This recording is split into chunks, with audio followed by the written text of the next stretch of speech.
Hi, welcome to another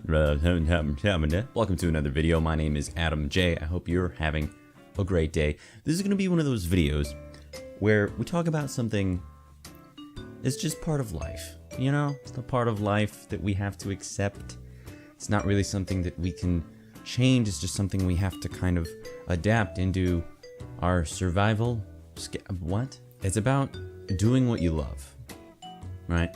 If you're good at something, or even if you're not good at something, if you just enjoy doing it and you continue doing it and you find yourself returning to this thing, then you do it because you love it. When it becomes an obligation, I'm talking about YouTube. I'm not saying YouTube is an obligation right now.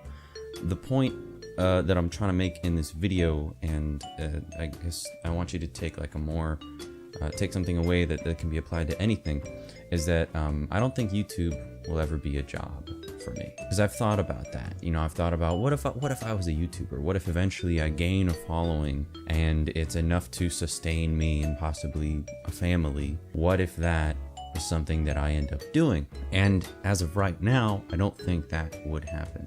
Not saying that I'm going to stop YouTube. I still love doing it, and that's the important thing. But every time I've done something and I love it, and then it kind of becomes an obligation, I hate it. So I love playing guitar. There's another guitar over here. I have, what, 5 other guitars? 4 other guitars? I have a lot of guitars. I like playing guitar. I like making music. But every time I get a guitar teacher, I stop. I've had 3, I think. The first one I quit because my fingers hurt too much and I was pretty young.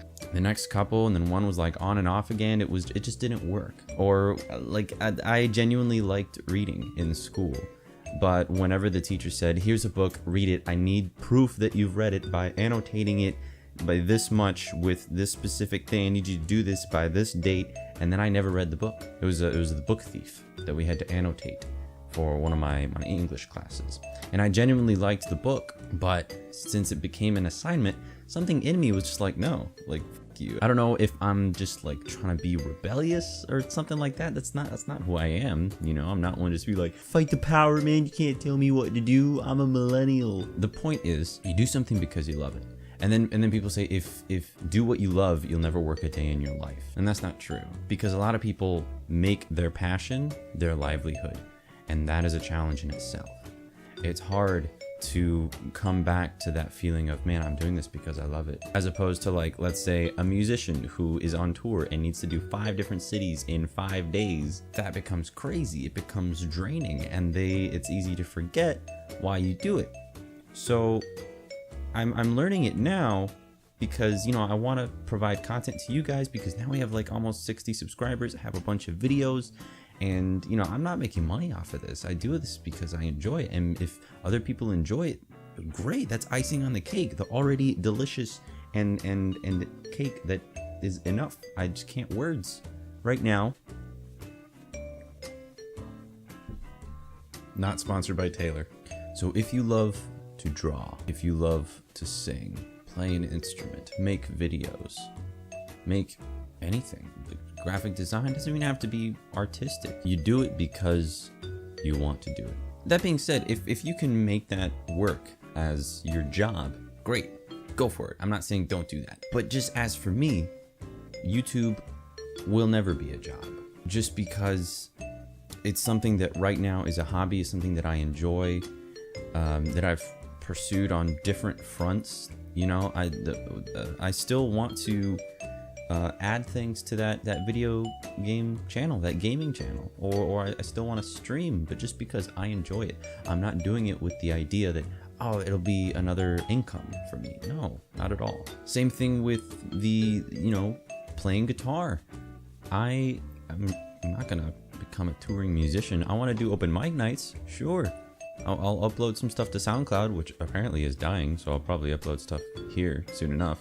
But that's just to kind of expand my creative hobbies of playing guitar and making these videos. And probably I'll want to do webcomics soon, and I'll let you guys know if that becomes a thing. But it's about allowing yourself to indulge in that kind of stuff, because once you do get a job and once you do have to take care of a family, I imagine you don't have the same amount of time.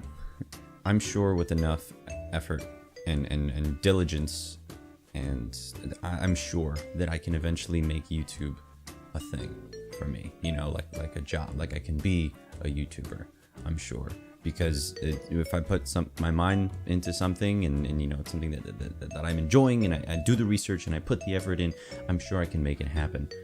But I don't want to, because I don't want to end up quitting it later. Well, then the simple answer would be, well, just don't quit, right? If you guys are familiar with the epic rap battles of history, that was created by, if you haven't seen that, by the way, you should. That they've been on break for a few months, but they have really great videos. They kind of take two significant figures in history and they make them do a rap battle. So they have like Skrillex and Mozart, or Beethoven and Justin Bieber, or they had Martin Luther King Jr. versus Gandhi, and they make great videos. The two guys that made those videos, Nice Peter and Epic Lloyd. I don't know what Lloyd's up to, but Nice Peter I used to follow like a few years ago. He had a Monday show every week, and he was the nicest guy, hence the name Nice Peter. But he started going through some shit. He was losing his hair, male pattern baldness, and working on the epic rap battle, since it became so huge, they became his job, that YouTube just became this draining thing to him. It was a non-stop work.